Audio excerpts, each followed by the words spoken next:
Hello and welcome, this is Philip. Today we're going to be taking a look at how to create a fantasy illustration. And so I'm going to share with you my process on how I go about doing that and just sharing with you how I go about creating a creature design inside a dark fantasy setting. So we're just going to take a look at the process.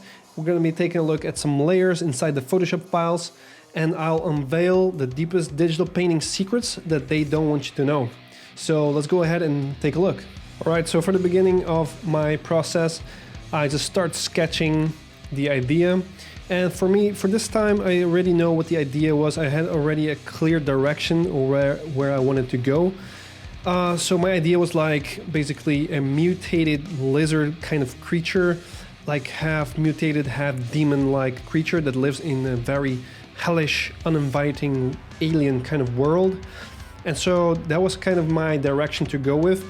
In this sketch phase, I'm just defining like every design aspect of the creature, like very specific kind of things, right? And I'm just figuring out on the go because I already have like that clear idea, and I'm just figuring out while I'm sketching what kind of things I want to show for that idea. For example, the hand, do I want that kind of integrated weapon as a hand, or do I want something more organic, more creature-like? I was thinking about like a praying mantis claw, like a very huge mutated praying mantis claw, and I was figuring out how do I showcase that, how do I go about the composition. I have to think about like the camera angle, like showcasing your illustrations. Like basically you have to think about it like as if you're like taking a picture of that scene, right?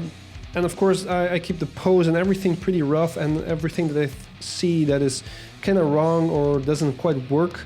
After I sketched everything out, I just change it on the go, change it afterwards, change the pose or anything else that I think doesn't quite work. But for me, it's just figuring things out.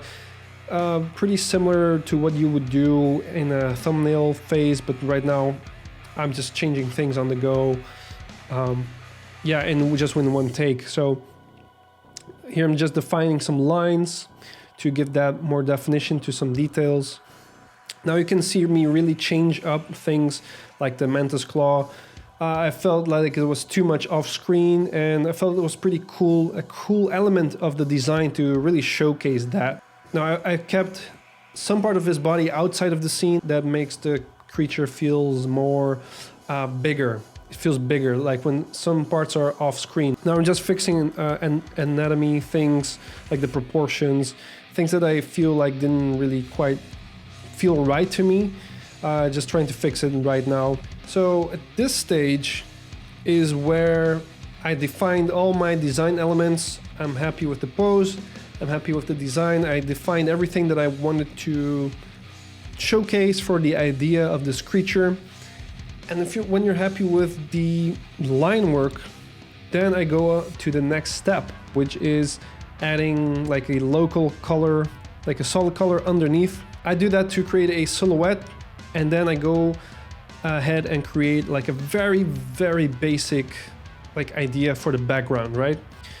So I'll just go ahead with the lasso tool, just make it minimalistic, but still give the idea through like suggestive elements, like very spiky mountains, rocks, formations. I want the environment to look very uninviting and hellish and kind of alien looking. Now the idea for the blue, which is what I'm going to change afterwards, is because I wanted to have like a reddish color for the character and then like a blue background. I'm going to completely change that because you're going to see why it doesn't really work, right? For the idea and the theme, thematically it doesn't really quite work, and you're going to see how the new idea is going to work so much better, because now it's a little bit too light, too blue, it's too clear, too pristine still. So I'm going to soon change the background, and you're going to see how much better thematically the whole background is going to emphasize and help me sell the idea that I'm trying to tell with my design, right? Right here I'm really roughly just pinning in some local colors, adding in some extra colors here and there to define, okay, how locally without any lighting, how is he going to look like? Colors of his scales, like his part of the skin, like some exposed bone. How is that color going to look like? And just roughly adding some shades here and there also to really define some elements. There's a lot of things that are going to be changed, but right now I'm just going ahead and defining some things for the moment. Okay, now we pause and just let's take a look into the Photoshop file and in the layers to really see what's going on here, because you see how much the background really changed and really became something completely different, right? And to me, this background now, like with the colors and thematically, just really works together now. And that's something that really helps me further work on the whole painting. So let's take a look at what's going on here. So this is what it was before, right? Very clear, very blue, very pristine. I wanted something that looks completely hellish, very uninviting, something that you don't want to be, right?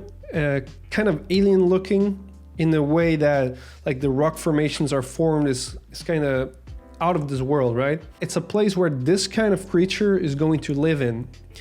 So as you can see, like this blue is not really working out. So what I did is I added another layer with another spiky rocks on it with a different color, with a reddish color, and I thought, okay, what happens if I put it on a different layer? Now let's put this one on multiply. This greenish like color, like reminds me of the color of decay. Like that, to me, that looks really cool, right? That works pretty well. This is kind of a happy accident, right? You get these happy accidents and you think, this is actually where I have to go with right now. So then you build on top of this idea, right? And so now we have this. So how can we make it look better? How can we make the background as a whole work? And then I just added a photo of clouds. If I remove it from the overlay, you see I just grabbed a photo of clouds where I thought there would be interesting colors. I put it on overlay, and then it really helps emphasize like this misty, foggy background, and it works with the colors. And then I just painted in some extra greenish colors, greenish tints, yellowish tints to really help bring everything together. And now we have this cool background that works a lot better. So let's go back to the time lapse. So here I'm just defining more stuff, fixing more things that I thought could be fixed. Right now I'm just painting over the whole thing. I added the local colors, roughly added some shades here and there, but now I'm just going full painting mode. After this painting stage, I'm going to do a lot more stuff to completely change the look of the creature. Like in terms of design, sometimes you're pretty far already into your process, and sometimes you just realize that some things just don't work. Like his exposed muscle fiber, I'm really just painting it in here, right? Just defining everything. But after a time, I just realized that thematically, it like the exposed muscle like isn't really congruent with the idea that I want to go with. So yeah, I'm going to change the idea, because sometimes you're far in your painting and you're investing time, but that doesn't mean that it's going to have to be canon. Like it doesn't have to be like, well, it is the way it is now, right? You also see me fixing some colors, just adding volumetric fog.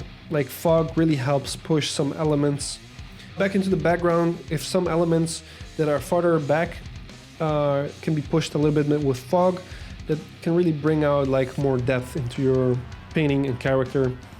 And fog is one way to do it.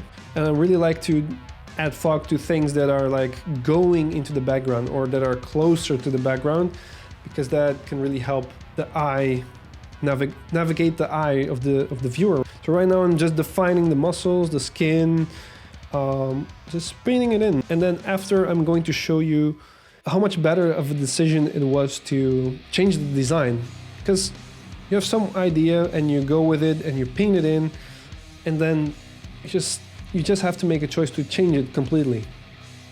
Or it's not going to be changed completely, but it's going to make the idea better, so to speak.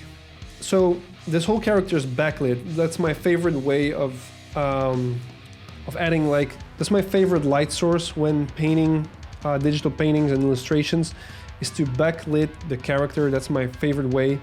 And when you're backlighting, when something's backlit, the character or the object or whatever is oftentimes obscured and it's dark. And one way to combat that so you can still focus on the character is what they do in cinematography. They add a key light, and so your character is backlit, and then you add an extra light, directional light, so you can still visually see, and then you get that really nice effect of a silhouette and still visual parts of the character. And so what I'm thinking is like the direction of the lighting is like pointing towards his chest. Like this area where the lighting is pointed, that's where the lighting is strongest, and it gets diffused the farther it travels around the form. The more the light has to travel around the forms, the less intense the lighting is going to be, and the darker the area is going to be as well. And that's the thing that I'm keeping in mind when I'm painting and defining this character. So next step is I'm going to work on the background more. Because right now everything has like this lasso tool shapes, and it's very clear that it's very much lasso tool, and I'm just painting over all the mountains and the spiky rocks, just painting it in like manually, making it more detailed, making it more interesting and immersive instead of just very basic hard shapes of lasso tool. So let's pause right here and let's talk about what we're gonna do to achieve the next level for this character. We got our background here. We added details, and that gives it so much more like that oomph. It feels more like something this character would live in. Okay, so now we got from this point to this point, right? We painted some parts in, we smooth things out, but here's the thing. I'm painting all these things in and I quickly realize it really feels too smooth, it feels too clean. I want this creature to look menacing and kind of scary, actually. And I wanted to give that kind of a realistic edge to it. So I'm going to add a lot of textures on top of it, wherever I want to give like extra detail. So I gathered a lot of textures already off screen. I managed it so that everything fitted into all the forms and the shapes. Something like this. So if we take a look and zoom in, like his face had some like rocky textures, like the gums have like this rotting flesh. There's a lot of rotting flesh images that I looked for, and I know that's kind of disgusting to look at, but I just see it as part of my job. And if you want to really truly get to the result, that's something you just have to do. As morbid as it sounds, like these rotting flesh images really give like a nice extra variation of colors, like these blues, these desaturated blues, these deep red colors. They give a lot of nuanced colors that you wouldn't otherwise like naturally think of. And most of all these textures give so much extra noise that contribute to the detail of our character.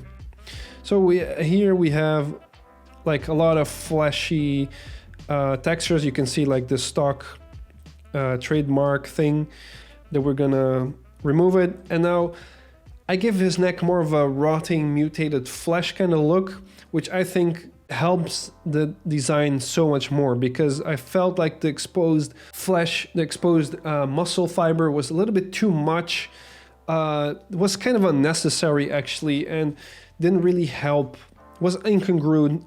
It was incongruent for the design, I believe. Other textures that I gathered was like for a goat horn, I placed it on his horns, and it's just by coincidence it was a goat horn. Doesn't have to, it could be anything else. It could be freaking car texture or whatever. For me, it was just about extra noise added to the painting so that I can, afterwards I paint over it, I already have like an extra detail to work with. Like these are like lizard scales, just to elevate the realism of our creature. And I just grabbed a lizard green eye that looked pretty awesome, and I just grabbed it and put it there, and it looks perfect, right? Like together with the green, emanating green miasma that's coming out of his body. It works pretty well together. And on top of his mantis claw, there's like, I imagine like there's being a protective carapace. And so I looked at a beetle carapace images.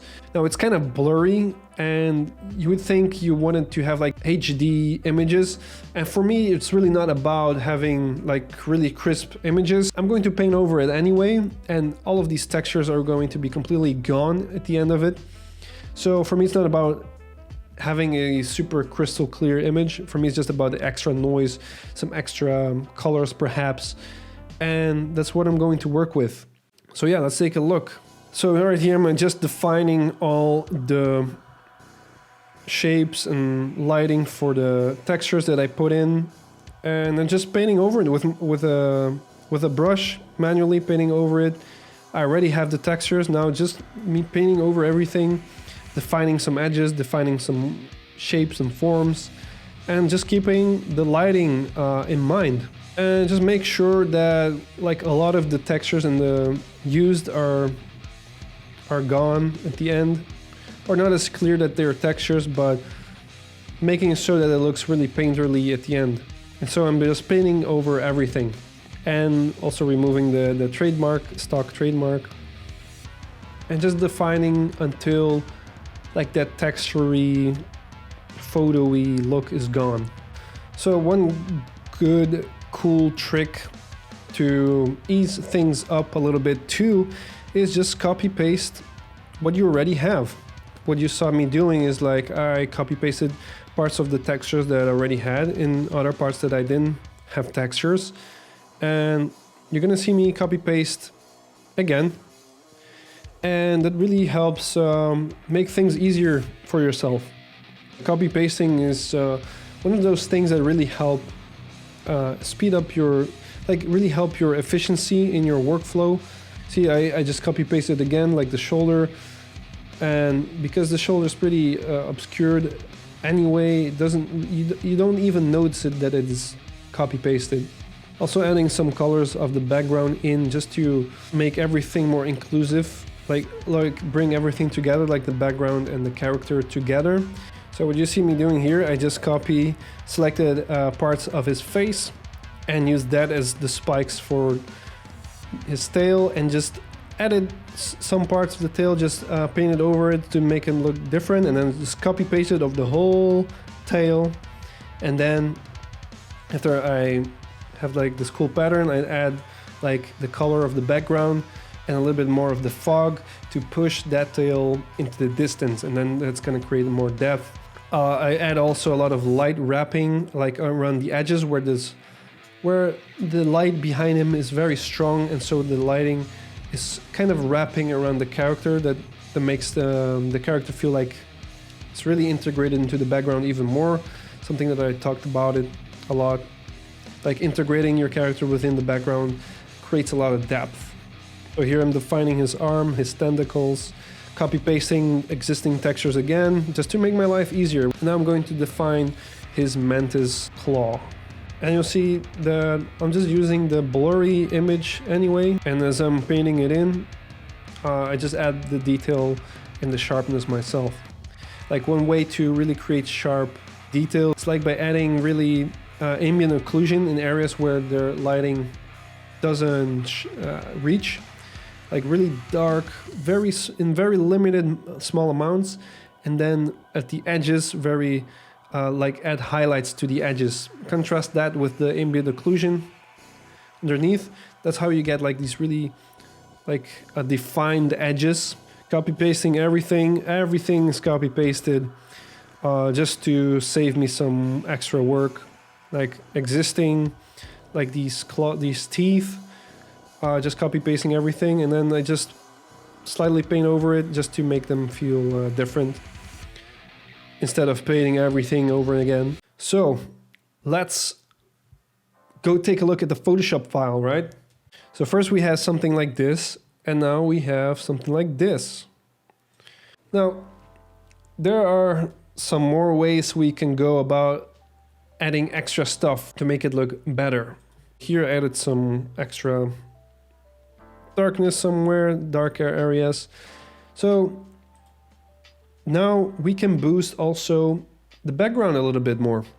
What I do is with this layer, the world he is in feels alive now, right? So what I did is like I added some particles and I just simply looked up on Google particles, add this image in, put it on screen, and let's take a look. Like these are the particles you can see moving, and you can make your own particles. You have brushes that can add particles, but you know, this works as well. And just put it on screen, and these particles, like these extra dust particles flying around in the sky, really add a lot of dynamic to the image. What I also add is some extra fog and clouds, dust clouds, like for example behind this tail right here, right? Makes his tail come out, pop out even more. And I did the same thing. I looked on Google for fog, put it on screen, and there you have it. Same thing goes for this one. When you're already finished with your background and you're almost finished with everything, this is for me what I consider like an extra touch, just to make things more alive.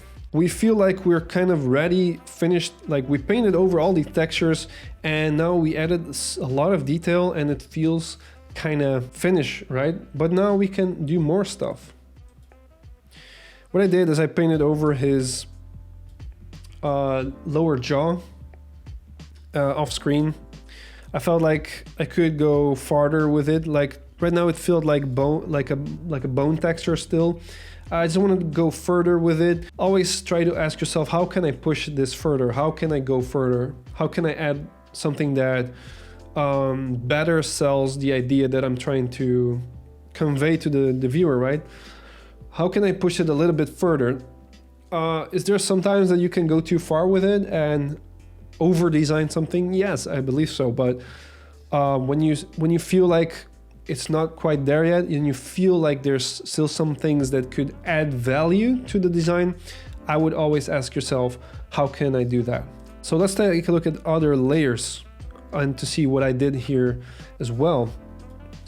So I fixed the perspective. Like to me, I was looking at it and I just felt like perspective could use some changes. I did that.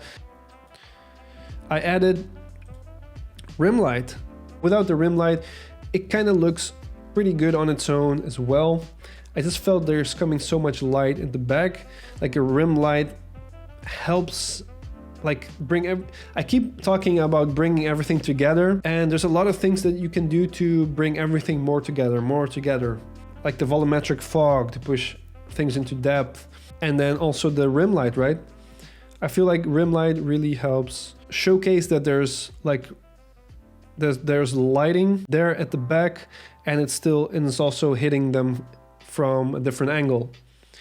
Let's see what else we did. I added some bloom effect to the rim light.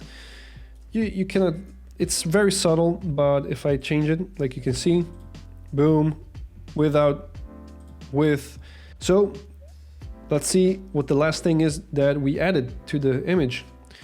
And I have like a layer that's called effects. Like the same thing that I did for the background, I did to add to the character, right?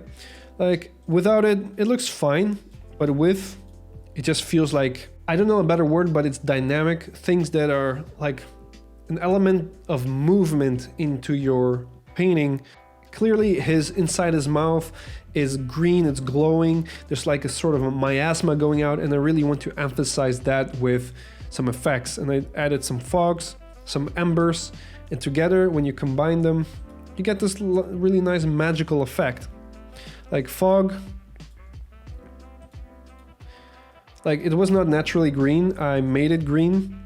So it was a white fog, I colorized it, I turned it into green.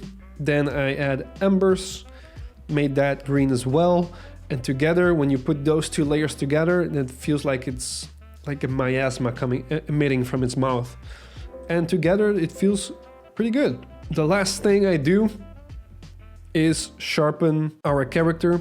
So I merge my character and then I go to sharpen. I use unsharpen mask, and depending on how much DPI or the resolution, I check how much the amount of sharpen I want to use, because yes, you can, like with any effect, you can overdo it. And so I just take a look at how big the resolution is and how much amount is suitable. After that, we get a result that I'm pretty content with. At some part, I added some color dodge to really define some highlights. It really helps like bring the attention more to his face when I added more highlights to his face. There you have it, guys. I know it was a long ass video, but I really hope it was informative or somewhat helpful to you. Let me know in the comments what you think of it. Let me know your opinions. If you can add some things, you have any questions or whatever, let me know in the comments. Guys, this is gonna be it for now, and I'll see you on the next one. See ya.